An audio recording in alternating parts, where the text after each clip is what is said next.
ऐतिहासिक अजमेर शहर के विकास की संभावनाओं को तेजी से आगे बढ़ाने और यहां के नागरिकों के साथ साथ बाहर से आने वाले श्रद्धालुओं व पर्यटकों को बेहतर रेलवे व अन्य सुविधाएं उपलब्ध कराने के संबंध में शनिवार को मंडल रेल प्रबंधक कार्यालय में बैठक आयोजित की गई।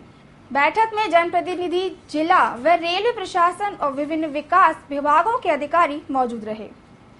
राज्य के जल संसाधन मंत्री एवं सांसद सावरलाल जाट ने बैठक को संबोधित करते हुए कहा कि प्रारंभ से ही रेलवे अजमेर की अर्थव्यवस्था से जुड़ी है, परंतु शहर के तेजी से विस्तार को देखते हुए रेलवे की सुविधाओं को और विकसित करने की आवश्यकता है, जो सभी के सहयोग से ही संभव है। दरगाह व पुष्कर जैसे तीर्थों पर प्रतिदिन हजारों की तादाद में श्रद्धालु व पर्यटक अजमेर आते हैं, जिन्हें उपयुक्त सेवाएं देना हमारी सामूहिक जिम्मेदारी है, परंतु पहल रेलवे को करनी होगी। जिला प्रशासन व अन्य संबंधित विभाग इसमें पूरा सहयोग देंगे। राजस्थान धरोहर प्रोन्नति प्राधिकरण के अध्यक्ष ओंकार सिंह लखावत ने मंडल रेल प्रबंधक और जिला कलेक्टर को इस महत्वपूर्ण बैठक के आयोजन व सभी को एक साथ आमंत्रित करने के लिए बधाई देते हुए कहा, बिना रेलवे के सहयोग से विस्तार संभव नहीं है। उन्होंने मदार, दौराई व तबीजी रेलवे स्टेशन को अजमेर शहर के सब रेलवे स्टेशन के रूप में विकसित करने, जीआरपी पुलिस लाइन को अजमेर शहर से बाहर स्थानांतरित करने, बीसलापाल को पुनः जीवित कर आना सागर के ओवरफ्लो होने वाले पानी को इसमें वे खानपुरा तालाब में डालने का सुझाव देते हुए अजमेर के पूर्व में स्वीकृत मास्टर प्लान में रेलवे द्वारा भविष्य की योजनाओं को दिए जाने वाले मूर्त रूप के बारे में विस्तार से बताया। मोटे तौर पे जनप्रतिनिधि जो एमपी साहब हैं प्लस आदरणीय लखावत साहब हैं, विधायकगण हैं, उनसे डिस्कशन हुआ कि अजमेर जिले में चूंकि 30-40% जो सिटी का एरिया है प्लस पॉपुलेशन है वो रेलवे से है। रेलवे स्टेशन चूंकि यहाँ पुष्कर है, दरगाह है, यात्री भी काफ़ी आते हैं और इसको रेलवे स्टेशन डेवलप करने की आवश्यकता है। उसमें मोटे तौर पे 3-4 इश्यूज मेन थे, जैसे सेकेंड एंट्री की बात है, उसके अलावा जो पार्किंग है प्लस और फैसिलिटीज़ डेवलप करने हैं, कुछ जो प्रशासनिक कारणों से रेलवे के द्वारा एनओसी दी जानी होती है प्लस कुछ हमारे द्वारा एनओसी, तो वो इश्यूज डिस्कस हुए। मोटे तौर पे जो पीछे मीटिंग उसमें एसपी साहब भी आए थे, सभी आए थे, उनका एक जनप्रतिनिधियों को उसका एक अपडेट करना प्लस उनके कुछ सुझाव लेके आगे फ्यूचर में किस तरह कार्रवाई हो, उसमें आदरणीय एमपी साहब ने भी काफी अच्छे सुझाव दिए, लखावत साहब ने अपने पॉइंट्स रखे, वो नोट भी किए रेलवे द्वारा, हमारे द्वारा। तो उम्मीद रखते हैं ये सकारात्मक मीटिंग है और इसका डेफिनेटली आने वाले समय में अजमेर जिले, चाहे वो रेलवेज हो, चाहे प्रशासन हो, चाहे नगर निगम हो, चाहे एडी हो, सबके लिए कुछ न कुछ अच्छी रिस्पॉन्सिबिलिटी लाएगा और अच्छे सिटी के बेहतरी के लिए अच्छा कार्य भी होगा। और कहा कि broad gauge railway station Mayo college के पास बनाने के संबंध में मास्टर प्लान में दर्शाया गया है। उन्होंने यह भी स्पष्ट किया कि एस्केप चैनल आना सागर के ओवरफ्लो होने वाले पानी के लिए निर्मित हुई है, न कि अन्य कार्यों के लिए।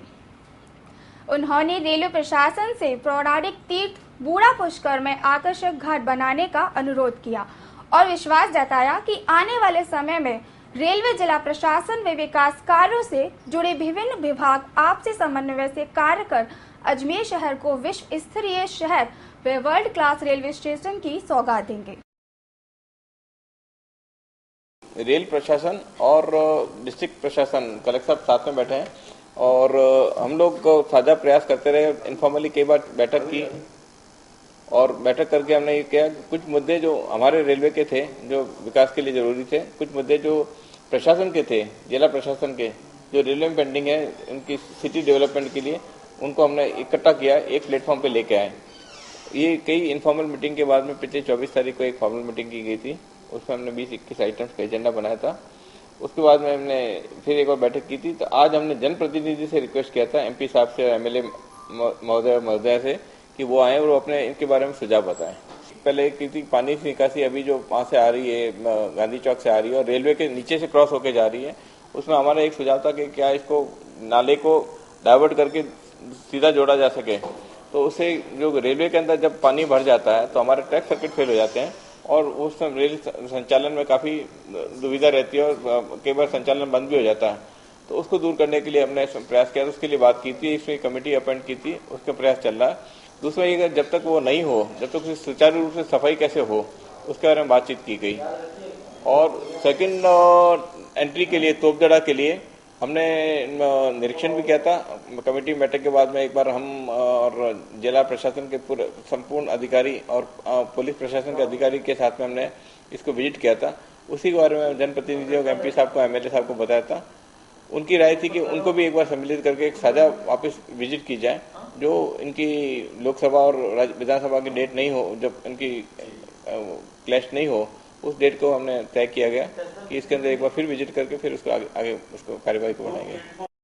मंडल रेल प्रबंधक नरेश सालेचा ने अजमेर शहर में रेलवे द्वारा कराए जाने वाले विकास कार्य की संभावनाओं पर विस्तार से पावर प्रेजेंटेशन दिया और कहा कि यह तभी संभव है जब जिला प्रशासन व अन्य विभागों तथा जनप्रतिनिधियों का पूरा सहयोग व संसाधन उपलब्ध होंगे।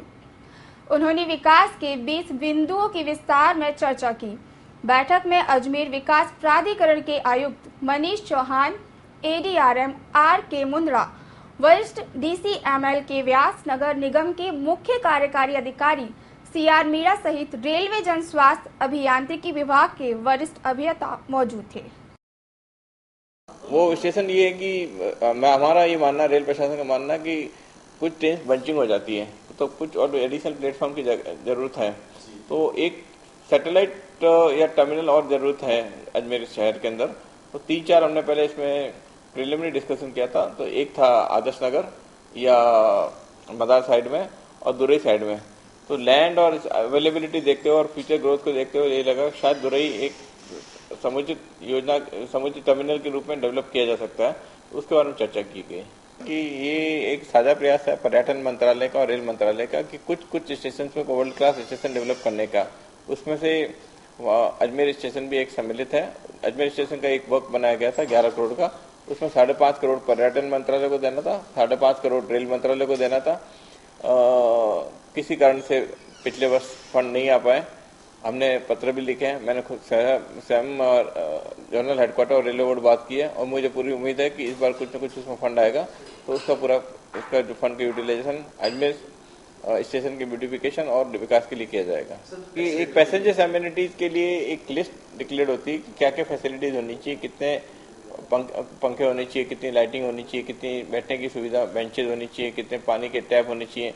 वो सुविधा है, लेकिन आपने सही बताया 2 नंबर 3 नंबर पे जैसे टॉयलेट की जो सुविधा है उसके लिए टेंडर, ये सैंक्शन वर्क है, उसके लिए टेंडर्स बुला लिए गए। अनफॉर्चुनेटली 3 बार टेंडर बुलाने की पार्टी नहीं है। हमारा पुनः इसका प्रयास है कि हम एक बार फिर टेंडर बुलाएं और कोई पार्टी आए ताकि वहाँ पे ये सब सुविधा यात्रियों को उपलब्ध रहे।